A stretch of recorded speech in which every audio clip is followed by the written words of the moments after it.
Hi there. Welcome to my transition vlog. Now, I haven't done one of these transition vlogs for a while, and for those of you who've been following my journey for the last 7 years, it's been quite a journey. But for the last few years, it's been pretty steady. There hasn't been a huge amount going on. But today is an epic day. I've got quite an appointment today. So I'm here with my friend Rachel. Hi, everybody. Hi. Hi. Thank you for letting me come. I'm really honoured to be with you. It's a pleasure. And we're going down to London, and we're going down to see a surgeon about my lower surgery, because I've been waiting for, well, it's just over 7 years so far, so it's an epic day. So anyway, we're going to have a chat on the way, because Rachel's actually a doctor. Yeah. And in fact, I'll tell you what, I'm going to stick my sunglasses on and we'll start driving. Do you want to say a bit about what you do? Yeah. Because I just think you say you've been waiting for 7 years, and obviously that's longer than I've known you, really, when we think about it. But we've become really firm friends over the last couple of years, haven't we? We have. And basically, I work as a GP, but also in gender services. So, our paths crossed, didn't they, through a wellbeing company at one point, and then we just hit it off and become really good friends. Right. We've met for walks, we've met with my dogs and family, I just really appreciate how open and honest and things you've been about your journey, and sharing that with me, and hopefully both of us can sort of help other people, can't we? Just by raising awareness and talking about things, really. And I would say that most people don't normally take a GP with them when they go to see a surgeon. But me being the diva that I am, I have to just do these your things. Your personal physician with you. Absolutely. Absolutely. Why not? Yes, a little pocket GP. Well, it has to be done. Yeah. Well, to be honest, I feel this is a really great opportunity just to spend some time with you, really. It's been good. Then so we're heading on down to London, aren't we? I know. We've got to let Katie concentrate on getting onto the motorway. Once we're on the motorway, it'll be fine. I was going to say a little bit, just a bit about me, in a way that obviously I've been a GP for 25 years. Scary. Mainly in the NHS, but also more recently I've sort of doing some portfolio work, a bit of private work, but I've got a role in an NHS gender clinic as well. And that's one of the new pilot schemes, isn't it? It is, yeah.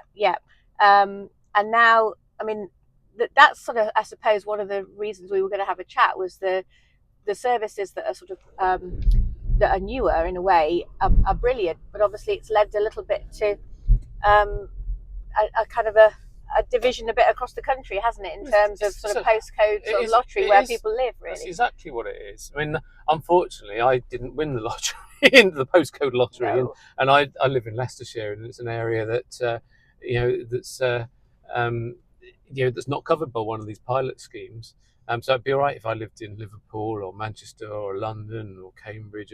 Where else have they got them? I think one in Sussex. I think that's the nearest one. Yeah. But I don't live in one of those areas. But because the people that are going through those schemes seem to be going through quicker. But unfortunately, I'm with one of the creaky old ones, and it's just taken forever.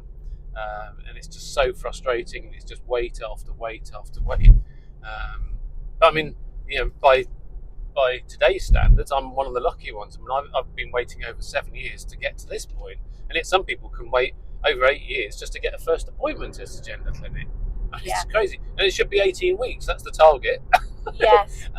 It's just appalling, and it's just so harmful, because with gender dysphoria, it builds up and builds up, and by the time it is exploded and you've admitted to yourself that this is who you are and this is what you need to do in order to be happy, you just want to get on with it, and it's so frustrating that you can't, and it really does get you down. It's awful. Yeah. I mean, you must see a lot of that. We do, yeah. And I mean, there is, I know everybody talks about evidence-based care and this kind of thing, but there is quite a lot of good evidence now to say, from a mental health perspective, obviously getting on and treating with hormones and appropriate surgery for those that want it and it's appropriate for, it can significantly help, can't it? Absolutely. It's just and I mean, yeah. I mean, I couldn't be happier now. I've been living my best life for the last 7 years, and I absolutely love my life now.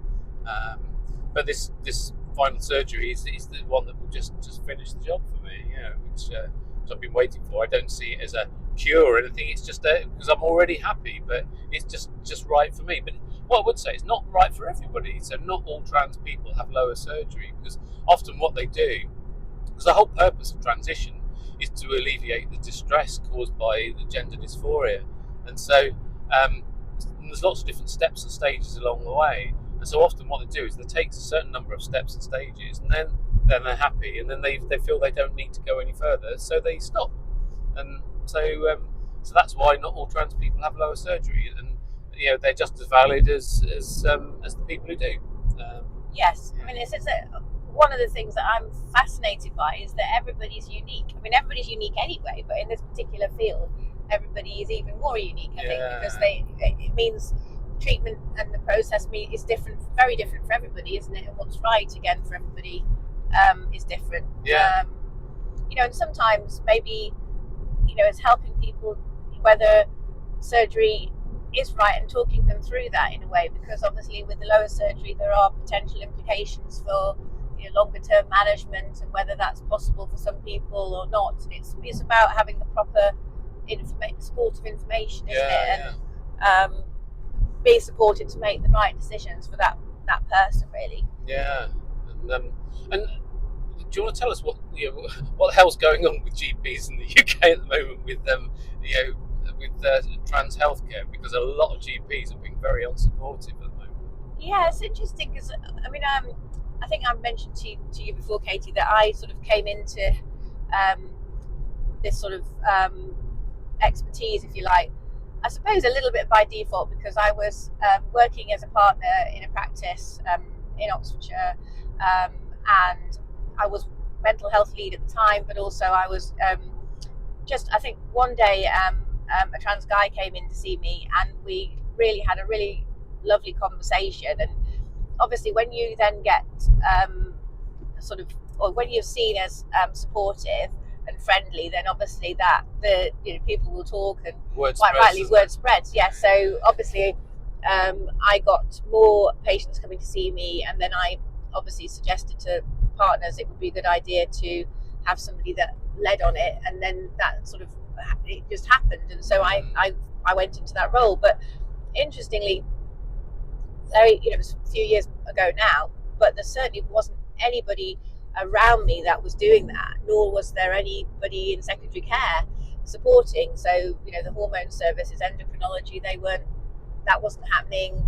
And there's a huge area across sort of my patch, across sort of Oxfordshire, Swindon, Wiltshire, down to Bristol and things like that. There isn't a lot of secondary care or any sort of structure in gender health care, if you like. And so I suppose I was always in that sort of area. And then I've moved roles, but having said that, my passion and interest has carried on, and obviously I'm now working in a gender clinic. But it's made me realise, and I've seen it from different sides. I've seen it from the patient side, colleague side.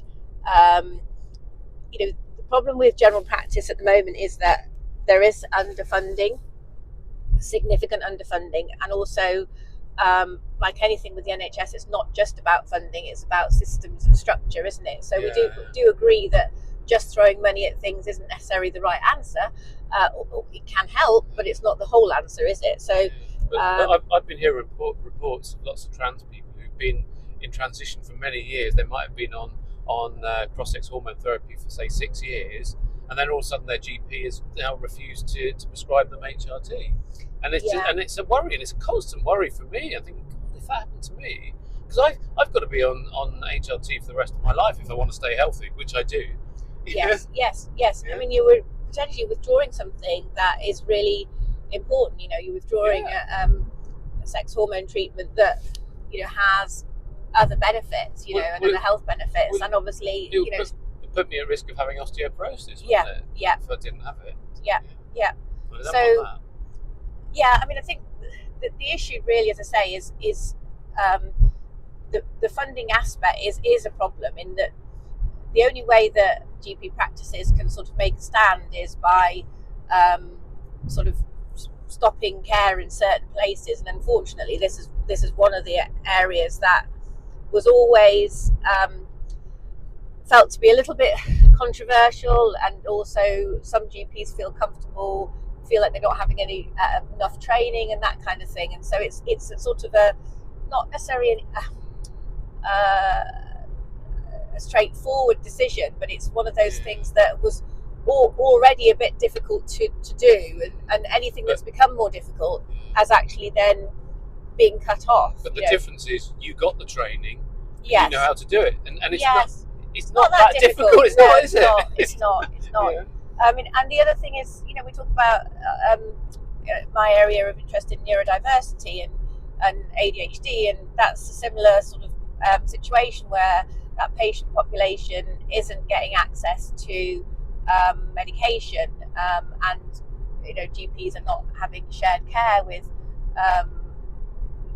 private providers that were reputable private providers. They were having sort of shared care agreement, but now even that's not happening.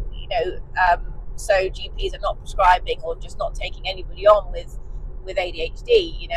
And the same now with the gender work. There's people are just sort of flatly saying no, aren't they?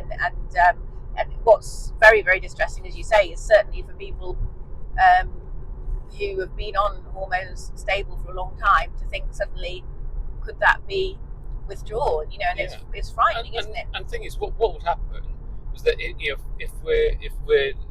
it's withdrawn, like if it was withdrawn from me and I couldn't get it from another GP, then I'd end up having to self-medicate and getting it off the internet, which you don't know what you're getting. And also, you're not getting blood tests. You don't know, so I mean, the hormones are very dangerous if you're not having the blood tests alongside them, aren't they? They are. They can cause all sorts of implications. So, people will still get them because well, it's just not an option not to be on. No, that's it. And an increase in harm, isn't there? Potential. Absolutely. Yeah. I mean, we've had experience where certain areas, I guess, depending on the locality and what they call the LMC, like the local medical committee, and the group of practices in a certain area might have said, actually, this is one way we can make a stand to make sure primary care has more funding, and we'll stop blood testing, we'll stop hormone shared care plans and things like that, because it's something that is seen as an extra, and actually at the moment practices are sort of stripping away anything that they see as a potential extra rather than a core piece of work. Which, why is it not core? Exactly. Because we would not treat diabetes, we would not treat hypertension, high blood pressure, would we? And it's core for you, it's core for the person experiencing it, isn't it? And if we're not treated, it causes so much mental harm. That's it. Yeah. And physical harm potentially, as you say, if people are self-medicating and using the wrong thing or the wrong dose or too high a dose or unregulated medication maybe. Absolutely. That's not, you don't know always what you're buying, do you, and things like that. So yes, it's definitely difficult. Yeah. So, but anyway, we're on this trip today. Yeah. I'm feeling quite nervous and excited at the same time, but it's been such a build up to this moment. So I think what we're going to do is we'll probably stop the video now, and then we'll come back to you once we've been to see the surgeon. So we'll see you in a bit. Bye. Bye. Wow. Exciting news. Exciting news. I do have some exciting news. Well, just had the most amazing appointment. It couldn't have got any better, could it? No. Couldn't have got any better at all. So much so that the surgeon has given me a date for my lower surgery. And it's in July. I know, I can't believe it. 3 months. 3 months. We worked it out just over 12 weeks. Yeah. Yeah, it's all feeling very, very real now. So it's both exciting but very scary as well. Yeah, and I'll have to have it's 10 weeks, with complete recovery. So yeah. So Brilliant it's news. all happening. Yeah. The countdown starts now. Do you think, it's 7 years? I've been waiting. Well, by that time it would have been 7.5 years that I've been waiting for it, and I just can't believe that it's actually finally happening. I've already been living my best life anyway, so it's not as if I needed to live my best life because I'm already doing that. But this just finishes it. So it's been a hell of a journey. Yeah. And tiring day, isn't it? Really? Yeah. But what a day though. What a day. So, yeah. So anyway, Brilliant. thought to share that great news, and well, I'll keep you informed as ever. All right. Well, I think I need to lie down in a dark corner now. Yeah.